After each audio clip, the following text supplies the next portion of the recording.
معاشرے کی ڈینامزم کو سمجھنے کے لیے شاید ہی اس سے بہتر کوئی ابھی تک تھیری آئی ہو مارکسزم کی تھیری کی۔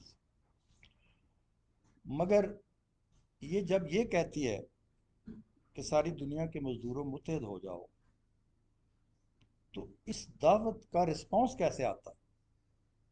کیونکہ تھیری یہ کہہ رہی ہے کہ آپ اپنے حالات کے سامنے مجبور ہیں، جس طبقے سے آپ تعلق رکھتے ہیں، جس معاشی اس سے آپ کلاس سے تعلق رکھتے ہیں، تو گویا اس کو ہمارے اس میں ٹرم میں کہتے تھے سنگل ڈٹرمنسٹک تھیری، یعنی یک عاملی تھیری، جو ایک کسی فیکٹر پر ساری چیزوں کو استوار کرتی ہے۔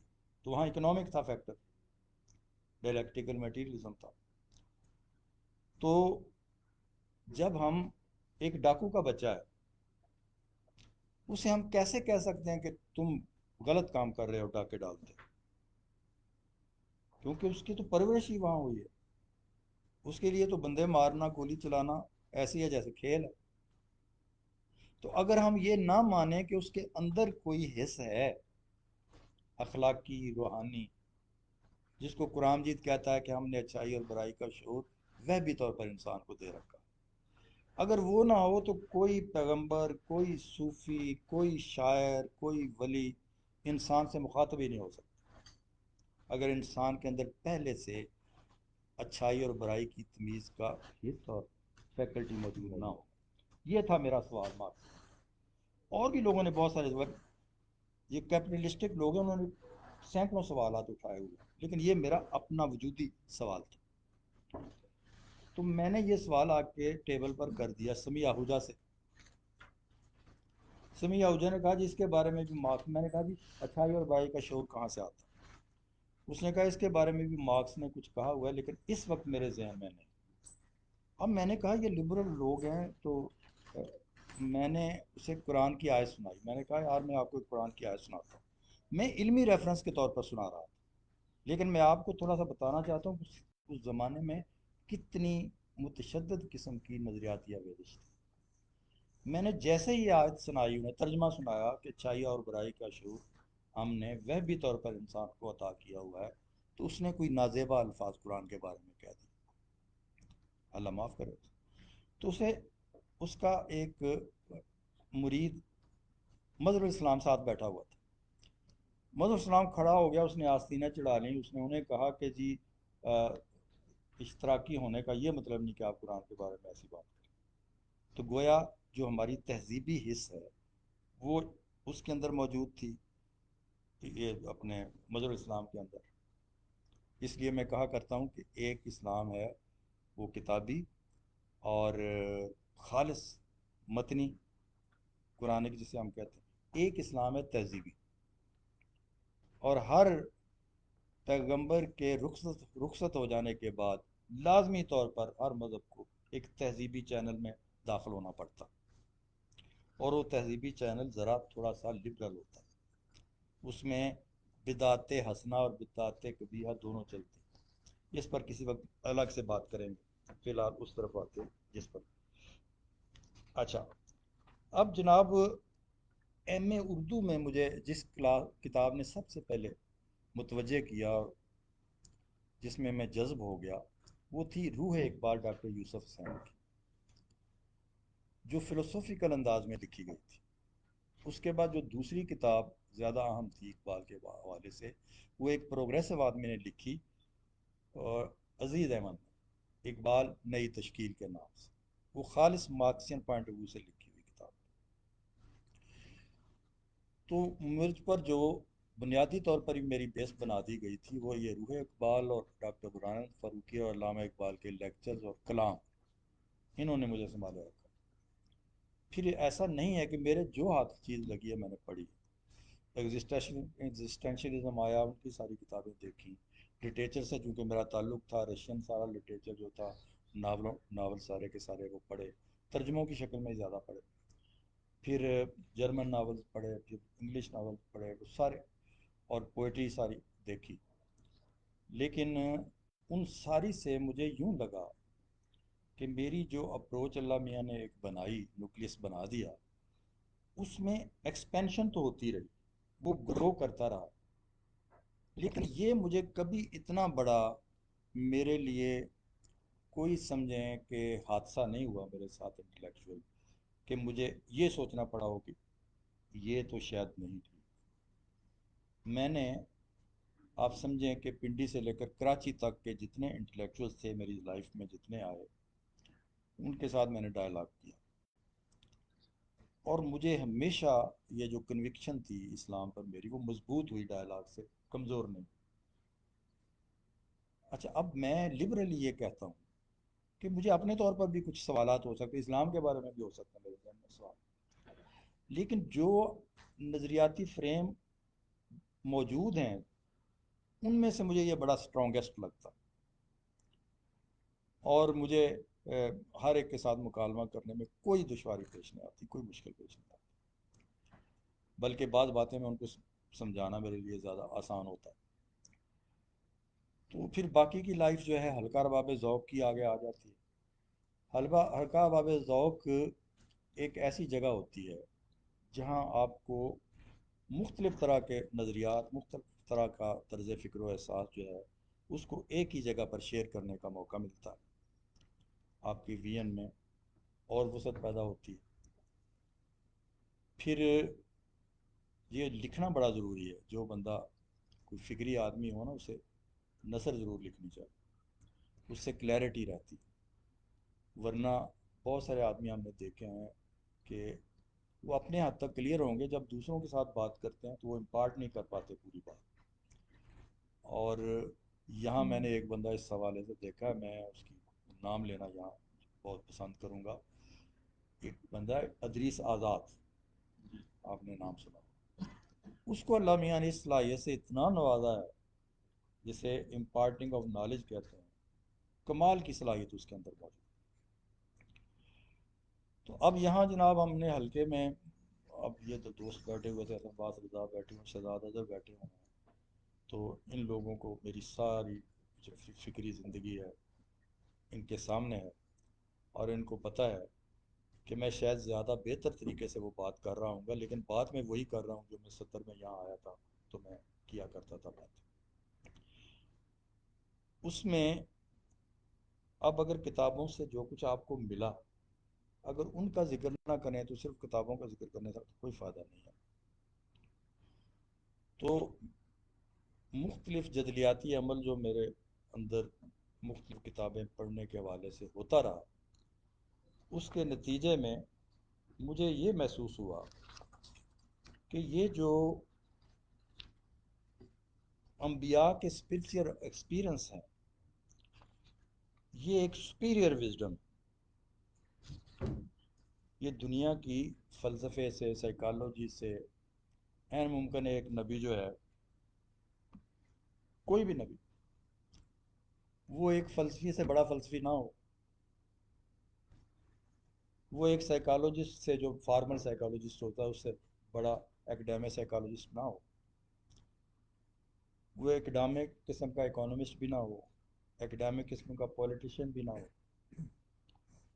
لیکن اس کے اندر ایک ایسا امتزاج ہوتا ہے کہ جس سے یہ سارے علوم جو ہیں وہ آؤٹ لائنز لیتے ہیں اور گائیڈ لائنز لیتے ہیں اپنی سمتیں درست رکھنے کے لیے۔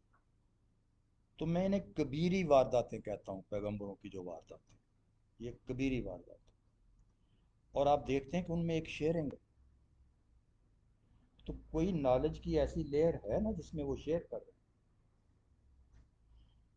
تو اس لیے اگر کوئی نالج کی یا وجود کے ان مراتب تک رسائی نہیں کرتا تو وہ کچھ کم رہ جاتا ہے نا، کہ آپ وجودی سطح پر سوشو پولیٹیکل سائیڈ میں بیدار ہیں، آپ سائیکولوجیکل سائیڈ میں بیدار ہیں، آپ چلیں یہ ہسٹوریکل سائیڈ میں بیدار ہیں، لیکن آگے اگر اسپرچول سائیڈ بھی موجود ہیں، میٹی فزیکل سائیڈ بھی موجود ہیں، اور یہ کوانٹم فزکس کی جہتیں بھی موجود ہیں، اگر وہ آپ کو نہیں ان کا علم، تو اس کا مطلب ہے کہ آپ کے پاس مکمل نقشہ نہیں ہے سچائی۔ تو اس لیے یہ جو سپیریئر ایکسپیرئنسز ہیں، یہ پھر ایک ٹریڈیشن بناتے ہیں، جیسے میں نے آپ کو عرض کیا نا، اس کی بھی میں آپ کو ایک مثال دینا چاہتا ہوں۔ کہ جب مذہب تہذیب میں داخل ہوتا ہے تو تہذیبی سچائیاں شروع ہو جاتی ہیں، اس میں گروتھ شروع ہو جاتی ہے۔ مثلا آج آپ کسی نوجوان مسلمان سے یہ سوال بھی کریں کہ کیا اسلام میں غلامی جائز ہے، تو وہ پوری شرح صدر کے ساتھ کہے گا نہیں، اگر یس اور نو میں جواب دینا چاہے۔ لیکن کسی عالم کے پاس چلے جائیں آپ، وہ آپ کو اس کی 20 قسم کی وہ کرے گا تعبیریں کہ بھئی ایسے حالات ہوں، ایسے ہوں، ایسے ہوں، ایسے ہوں۔ ایک بہت بڑا تھنکر تھا اسلام کا، تو میں نے انہیں سوال کر دیا کہ میں کہا جی 1400 سالہ ڈسٹنس پر کھڑے ہو کر اگر آپ سے میں یہ پوچھوں کہ اسلام میں غلامی جائز ہے کہ نہیں، تو آپ کیا کہیں؟ تو انہوں نے کہا جی میں نے دنیا گھومی ہے، میں نے قوموں کو دیکھا ہے، معاشروں کو دیکھا ہے، بندوں نے بندوں کو غلام بنایا ہوا ہے، انسانوں نے انسانوں کو غلام بنایا ہوا ہے۔ میں نے کہا یہ جواب نہیں ہے میرے سوال کا۔ اچھا، اب اگر ہمیں رسول اللہ صلی اللہ علیہ وسلم کا بھی پتا آپ کو آخری خطبہ تھا کہ غلاموں کے ساتھ اچھا سلوک کریں، میں تہذیب میں اور مذہب میں فرق بتانے لگا۔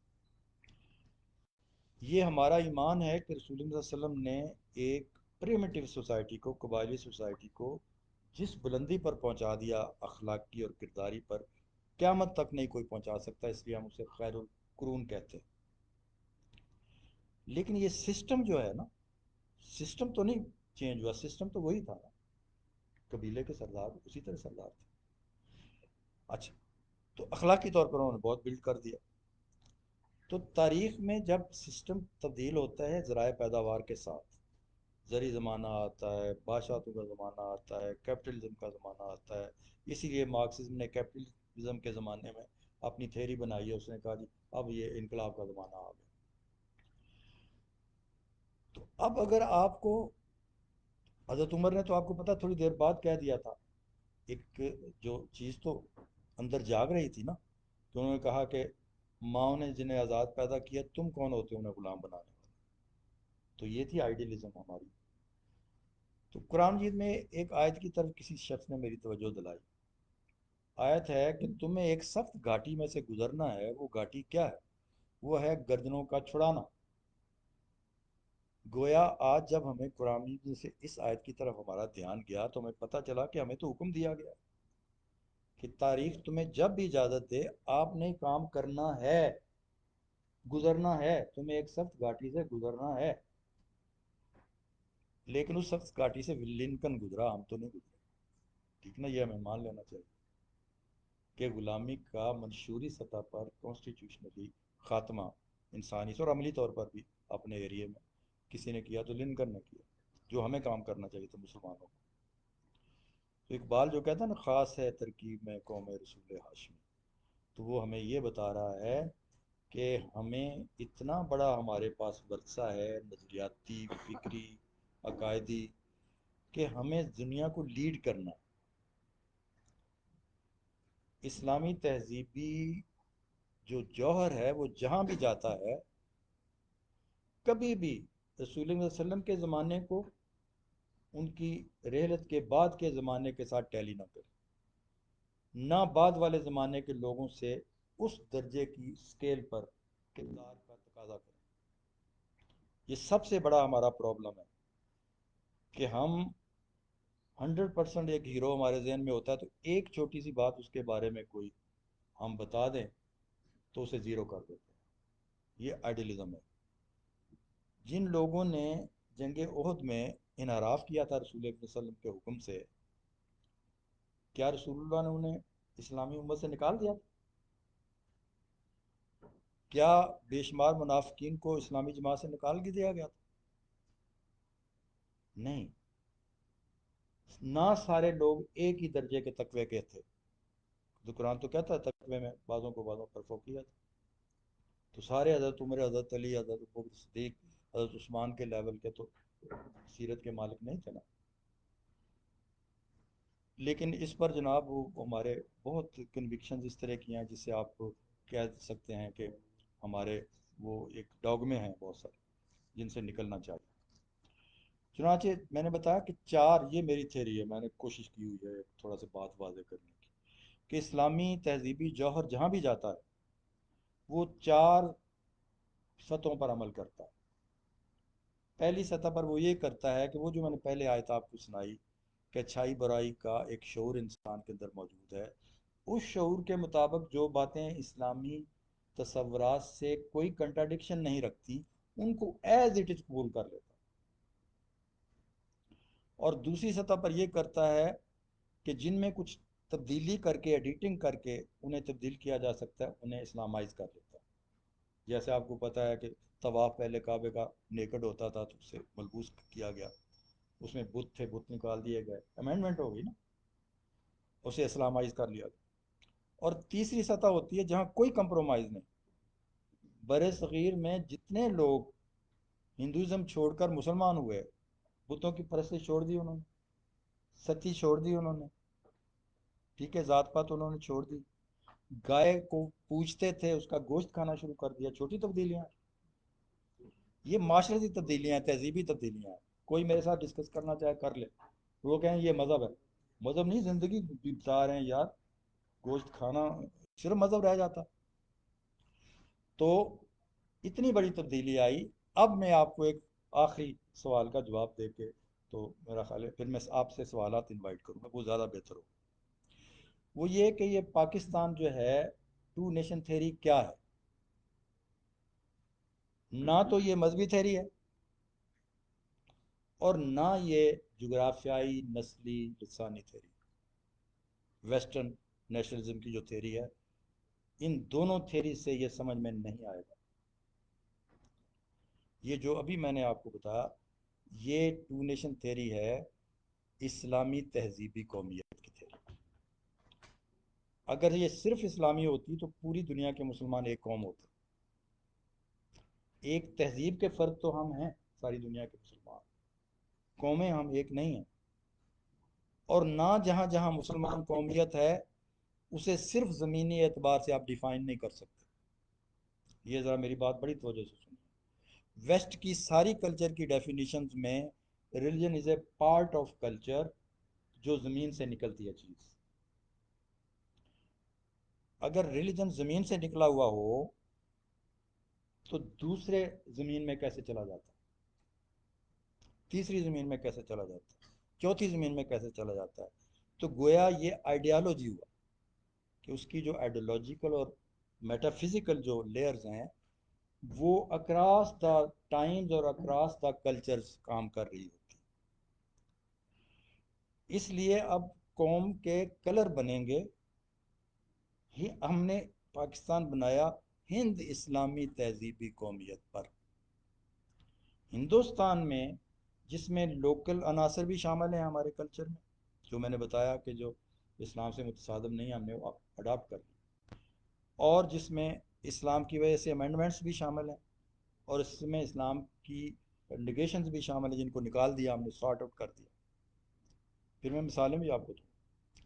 اور ایک چوتھا عنصر ہے جس پر سب سے زیادہ زور ہے اسلام، جسے اقبال کہتا ہے ہر لہجہ ہے مومن کی نئی شان نئی آن، وہ ہے نئی کلچرل ٹریٹس پیدا کرنا، نئے آفاق روشن کرنا۔ ہم نے 75 سال میں ہند اسلامی تہذیبی قومیت والے لوگوں سے جو وہاں رہ گئے، بہت سارا اپنے آپ کو ڈیفرنٹ کر لیا ہے۔ یہاں نئی زبان بن چکی ہوئی ہے اردو، جو ہندوستان میں نہیں بولی۔ ہندوستان میں اب بھی آپ کے جو پرچے ہیں ادبی ان میں حمد و نعت شامل نہیں ہوتے۔ پاکستان بھی جب بنا تھا تو سارے پرچے جو تھے ہمارے دوسرے لوگوں کے پاس تھے، ترقی پسندوں کے، اشتراکیوں کے پاس، تو ایک بہت بڑے مدیر کے پاس انجم رومانی اپنی نعت لے کے گئے، تو میں ان کا نام نہیں لیتا ان مدیر کا، تو انہوں نے یہ کہا کہ اس کا کیا تعلق لٹریچر کے ساتھ نعت کا؟ اس کا تو مطلب یہ ہوا ہم مارکس پر بھی نظمیں چھاپیں، ہم اپنا لینن پر بھی نظمیں چھاپیں۔ تو آپ نے دیکھا کہ ایک چھوٹی موٹی کبیری وارداتوں کو میں ذکر کر رہا تھا، نبیوں کے بعد وہ شاعروں کے پاس بھی ہوتی ہیں، اس درجے کی نہیں ہوتی۔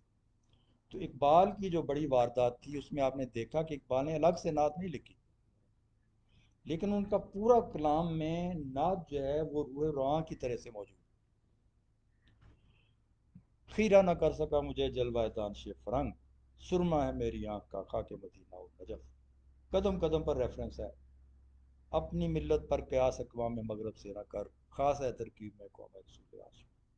آپ نے دیکھا کہ وہ جواب شکوہ کے آخری دو تین بند سارے نعت کے بند، ذوق و شوق پوری نظم پڑھ لی۔ تو بغیر اس نے لوح بھی تو قلم بھی تو کہیں لکھا ہے علامہ اقبال نے اس کے اوپر یہ نعت، لیکن وہ رسول اللہ۔ تو یہ جو واردات تھی یہ ہمارے کریٹو بینگز میں جو کلچرلی سنسیئر تھے ان کے اندر خود بخود غزلوں میں آنا شروع ہوئی۔ منیر نیازی کی غزلوں کے شعر ہیں: فروغ اس میں محمد و بستیوں میں منیر، قدیم یاد نئے مسکنوں سے پیدا ہو، بیٹھ جائیں سایہ دامان احمد میں منیر، اور پھر سوچیں وہ باتیں جن کو ہونا ہے۔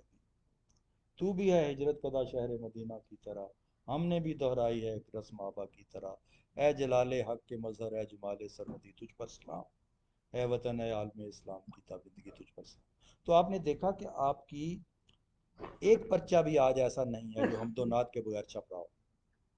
تو یہ تشکیل پاکستان کے بعد کی ڈیولپمنٹس ہیں۔ آپ انڈیا میں کلمہ چوک بنا سکتے ہیں؟ آپ انڈیا میں اپنے پولوں پر اور بجلی کے کھمبوں پر اور اپنی عمارتوں پر کلمہ اور رسول اللہ صلی اللہ علیہ وسلم کے یا خدا کے نام لکھ سکتے ہیں؟ یہ کلچر نہیں ہے؟ باہر سے جو بھی بندہ پاکستان میں داخل ہوگا اندھا ہے، اسے نظر نہیں آئے گا یہ کچھ لکھا ہوا چیزوں پر۔ یہ کلچر ہے بھائی سارا۔ اس کا مطلب یہ نہیں ہے کہ اور باتوں کی میں کسی کی نفی کر رہا ہوں، جو جہاں زمین میں ساری باتیں موجود ہیں میں سب کو کی تائید کرتا ہوں، لیکن ایک سینسٹیوٹی ہوتی ہے۔ ہم اپنی ریلیجس آئیڈینٹی کے بارے میں سینسٹیو، رسول اللہ صلی اللہ علیہ وسلم کے بارے میں ہمیں لاکھ لبرلائز آپ کرنے کی کوشش کر لیں کہ بھی وہ بھی ایک انسان تھے، نہیں ہوں گے آپ۔ یار اگر لیلا سے آپ محبت کر سکتے ہیں، آپ لینن سے محبت کر سکتے ہیں، آپ اگر موز تنگ سے محبت کر سکتے ہیں، تو اگر ہماری محبت آپ سے کہیں زیادہ ڈیپ ہے تو اس میں آپ کو اعتراض کی کیا ضرورت ہے؟ ہم بھی ہے، ہماری بھی ایک شخص کے ساتھ محبت، اور سب سے زیادہ، ٹھیک ہے؟ تو یہ ہیں وہ باتیں جن کی طرف میں چاہتا ہوں، موٹے موٹے میں نے اشارے کیے، توجہ دلائی، اور اب میں آخر پر ایک آپ کو شعر سنا کر تو اجازت چاہوں گا۔ جی بسم اللہ الرحمن میرا اپنا ہی شعر تھا ایک مجھے وہ اینڈ والا نہیں، وہ 4 نمبر والا ہے، یہ 4 نمبر کدھر گیا؟ یہ جی، یہ بس شعر میں آپ کو جی کتاب کے حوالے سے شعر ہے میرا اپنا ہی، مجھے آج مل گیا کسی جگہ سے، بسم اللہ۔ کہ زندہ ہے عشق کے حرف کڑے موسموں میں بھی، زندہ ہے زندہ ہے عشق کے حرف کڑے موسموں میں بھی، ٹوٹا نہیں ہے ربط قلم اور کتاب سے۔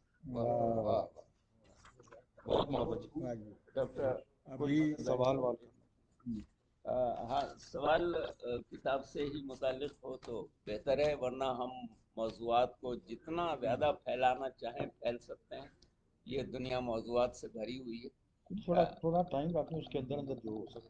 ہاں، اب ڈاکٹر مظہر دانش وقت بتائیں گے کہ جی ایسا ہے کہ ابھی سوال لیتے ہیں، ہاں جی سوال لیتے اچھا ہیں، اور چونکہ وقت قلیل ہے تو اتنا، لیکن پھر بھی کتاب بیچی کے حوالے سے چونکہ، اور ہم یہ چاہتے ہیں یہ جب پروگرام کے نوجوانوں تک جائے، بچوں تک جائے، سب تک، تو ان میں ایک شوق پیدا ہو کہ جناب یہ میں عرض کتابیں۔ کر دوں کہ دیکھیں کتاب کی بات ہو رہی تھی نا، اب ہماری زندگی کیسے گزر رہی ہے؟ اس وقت ہماری زندگی یہ گزر رہی ہے، کسی یونیورسٹی میں کوئی لیکچر دینا ہے تو کتابیں پڑھنی پڑیں گی، کسی کتاب کا اکیڈمی میں فنکشن ہے اس پر بات کرنی ہے، میں بغیر کتاب پڑھے بات نہیں کرتا، بہت زبردست۔ ٹھیک ہے؟ تو وہ آپ کو پڑھنی پڑے گی۔ کسی جگہ کسی کتاب پر ڈسکشن ہو رہی ہے تو آپ پڑھ، کسی ویسے مذاکرے میں آپ شرکت کر رہے ہیں تو اس مذاکرے کے عنوان کے حوالے سے آپ کو ریلیٹڈ کتابیں پڑھنی پڑیں گی۔ اچھا، اب کتاب کو صرف یہ جو ہارڈ کاپی ہے اس کے ساتھ جو لوگ ذرا تھوڑا محدود کرتے ہیں نا، ایسوسیشن تو ہوتی ہے، لیکن یہ اتنا ریجڈ نہ ہم۔ اگر آج کے نوجوان جو ہیں، کوئی اپنے آئی پیڈ میں کتابیں لیے پھرتا ہے، کوئی اپنے کمپیوٹر میں کتابیں لیے پھرتا ہے اور ان سے ان کو اپنا سورسز بناتا ہے، تو وہ بھی کتاب دین ہے۔ آپ کتاب بینی کو صرف ہارڈ جلد والی کتاب تک محدود نہ کریں۔ کتاب بینی کا مطلب ہے کہ جہاں بھی کوئی منظم مرتب ڈیٹا موجود ہے، انفارمیشن کا اور معلومات کا اور علم کا، اسے آپ ایکسیس کریں اور اسے حاصل کریں. تو وہ اکتساب کا عمل جو ہے وہ جاری ہے اور ہر طریقے سے فارم میں جاری. ایک سوال میں کر لیتا جی ہوں اور اسی سے رخ متعین ہو جائے گا کہ آپ مطالعے کے لیے کیا طریقہ اختیار کرتے ہیں، کیا کتاب پر کوئی نشان لگاتے ہیں، اپنے نوٹس لکھتے ہیں؟ اور دوسری بات یہ کہ اپنا ذاتی کتب خانہ آپ نے بنایا ہے، کتنی کتابیں ہیں، اور ان کتابوں میں سے کن کتابوں سے زیادہ دلچسپی ہے؟ 3 سوال ہو گئے. پہلا سوال جو آپ کا یہ ہے کہ کیسے میں جو کسی سے مستعار لیتا ہوں کتاب، اس کو تو میں بالکل کوئی نشان نہیں لگاتا. اس کے لیے تو میں ایک کاغذ اپنے پاس اور پینسل رکھ لیتا ہوں، جو مجھے لکھنا ہوتا ہے اس پر لکھتا ہوں. لیکن جو کتاب میں نے خود خریدی ہے، اسے ہمارے اساتذہ نے یہ کہا تھا کہ اسے پوری طرح کالا کریں. ٹھیک ہے جی. وہ آپ کی علامہ اقبال کی آپ دیکھ لیں، جو ان کے گھر میں میوزیم میں کتابیں پڑھی ہوئی ہیں، انہوں نے بہت کچھ لکھا ہوا اس پر، اپنے نوٹس اور ریمارکس اور اپنے آئیڈیاز جو انہیں سوچتے رہے، ساتھ ساتھ لکھتے رہے. تو ان کو تو میں اس طرح سے کرتا ہوں. تو دوسرا آپ کا سوال تھا کتب خانہ. جی ہاں، یہ میں آپ کو بتانا بھول گیا کہ نیو کیمپس میں جب ہم ہوتے تھے نا، تو پرانی انارکلی میں فٹ پاتھ پر کتابیں بیچنے والے سیکنڈ ہینڈ والے ہوتے تھے، تو ہم وہاں سے آتے تھے کتابیں خریدنے کے لیے. تو ایک آدھ دفعہ یہ تجربہ ہوا کہ کتابیں اتنی خریدنی کہ واپسی کا بس کا کرایہ نہیں، تو پھر وہ پیدل جانا پڑا. تو اس کے بعد ہم وہاں سے چلتے تھے تو جیب میں وہ واپسی کا کرایہ کے لگ جیب میں رکھ لیتے تھے. تو وہاں سے کتاب چونکہ سستی مل جاتی تھی فٹ پاتھ سے، تو وہ لے کے پڑھا کرتے تھے. تو ظاہر ہے کہ آہستہ آہستہ کتابیں جو تھیں خریدتے گئے جمع ہوتی گئیں. پھر لوگوں دوستوں کی طرف سے اعزازی کتابیں آنا شروع ہو گئیں. اب تو میرا خیال ہے جتنی کتابیں آتی ہیں اس سے زیادہ میں نکالتا رہتا ہوں، لوگوں کو دیتا رہتا ہوں. کچھ میں اپنی کالج کی لائبریری میں پہنچاتا رہتا ہوں. میرے پاس وہ جگہ کم پڑ گئی، لائبریری میں خاصی بڑی ہو گئی. اور تیسرا سوال کیا تھا آپ کا؟ سر ہمیں بھی یاد رکھیے گا اس معاملے میں جب کتابیں نکال. تیسرا سوال کیا تھا؟ یہ انہوں نے ایسا کر دیا ورنہ میں نے بتانا نہیں تھا. جی یہ کون سی کتابوں سے، تیسرا سوال ہے سر، کون سی کتابوں سے آج کل زیادہ دلچسپی ہے اس پورے کتب خانے میں سے جو آپ پڑھتے رہتے ہیں؟ دیکھیں جی، میں نے آپ کو ابھی بتایا کہ میرا ایریا آف انٹرسٹ جو ہے وہ کمپریہنسو ہے. لیکن اس میں فلاسفی، کلچر، لٹریچر میں فکشن بھی آ جاتی ہے، ناول بھی آ جاتا ہے، اور افسانہ اور یہ شاعری بھی آ جاتی ہے. یہ سب میں پڑھتا ہوں. ظاہر ہے اس میں سلیکشن یہ ہوتی ہے کہ آہستہ آہستہ ایک معیار بن گیا ہوا ہے، ایک کریٹک اندر پیدا ہو گیا ہوا ہے، تو پتہ ہوتا ہے. تو وہ میں کتابیں جو ریفرنس بکس جنہیں سمجھیں یا جنہیں میں سمجھتا ہوں کہ ان کی مجھے کسی وقت ضرورت پڑ سکتی ہے، وہ میں سنبھال لیتا ہوں. اور جو عام کتابیں ہوتی ہیں وہ دے دیتا ہوں تو اپنی کالج لائبریری میں. تو اب ان کا نام گنوانے سے فرق نہیں ہوگا، وہ بڑی جی پھر آپ وہ سوال. ختم نہیں ہو گیا نام.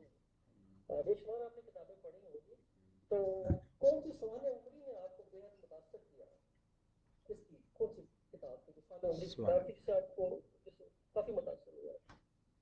اب بہت ساری پڑھی ہیں، میں ان میں کن کا نام لوں؟ مثلا میں سمجھتا ہوں کہ جو محمد حسین ہیکل کی سیرت النبی ہے، وہ مجھے ریشنلزم لنگوسٹکلی لکھی گئی ہے، وہ مجھے شبلی نعمانی سے بھی آگے کی وہ چیز لگتی ہے. شبلی نعمانی نے بھی بہت اتھینٹک کتاب لکھی ہوئی ہے، تو وہ ہے.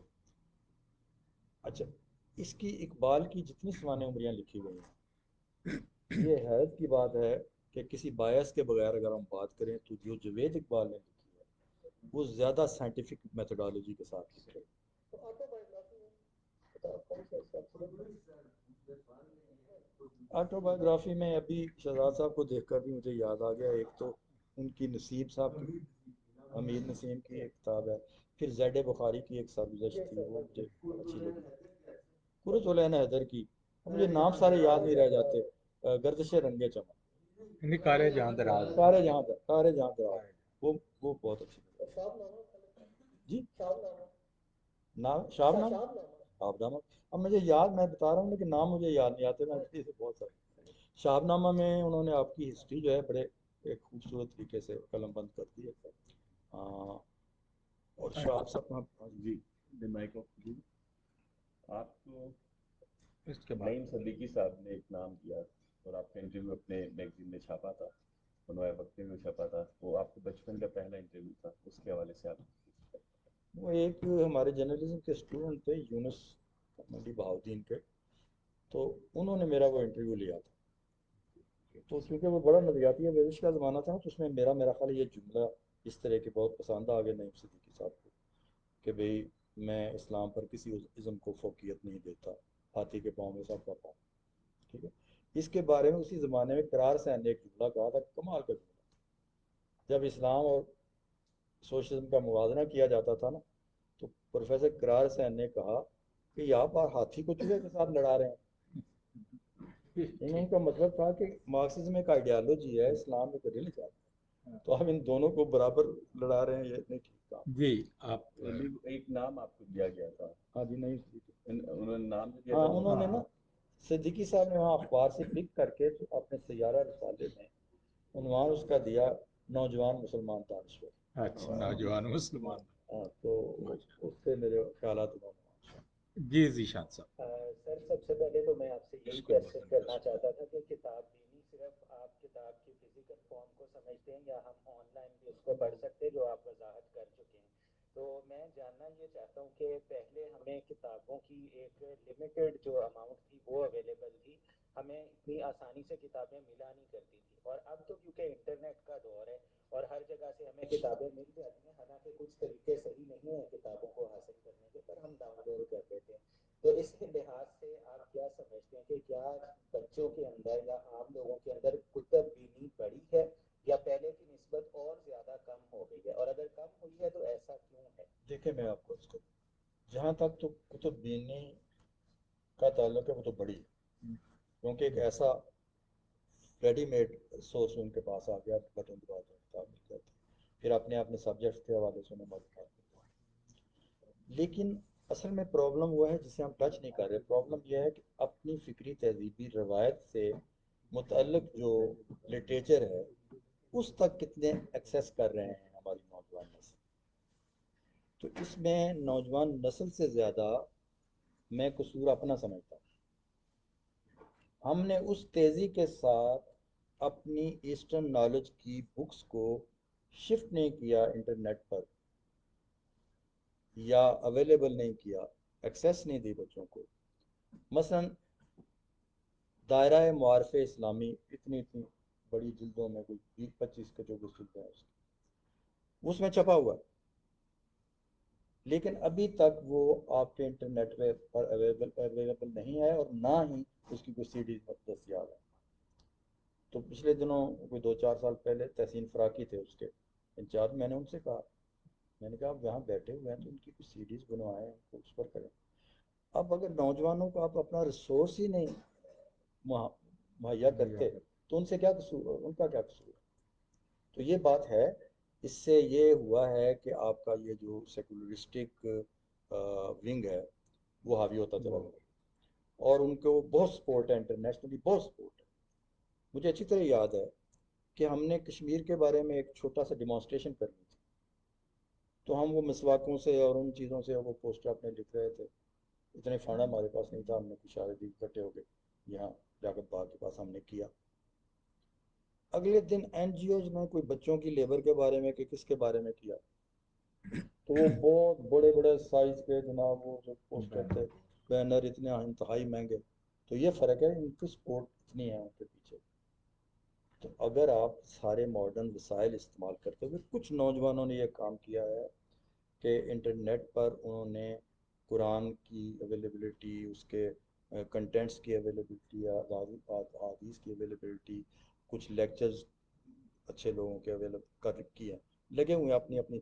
کیونکہ جہاں خیر ہوتا ہے وہاں شر ہوتا ہے، وہاں خیر بھی ہوتا ہے، تو وہ ساتھ ساتھ چلتا ہے. تو اگر شر کے پاس بہت زیادہ ذرائع آ گئے ہیں تو خیر کے پاس بھی اتنے ہی ذرائع ہیں، وہ ان کو استعمال کرے. تو صرف کتاب کے یہ جو ہارڈ کاپی ہے اس کے ساتھ چمٹے رہنا. یہ سر نوجوان کا سوال لے لیں. شہزاد صاحب. اچھا علی صاحب میرا کوشچن یہ ہے کہ جیسے سید علی برسوی نے ظاہر ان کے کام نے ایک بہت بڑی نسل کی نسل کو ریشنل بنایا ہے، طرح اقبال نے علم الکلام کو فروغ دیا، بہت زیادہ فروغ دیا، یعنی مذہب کو بھی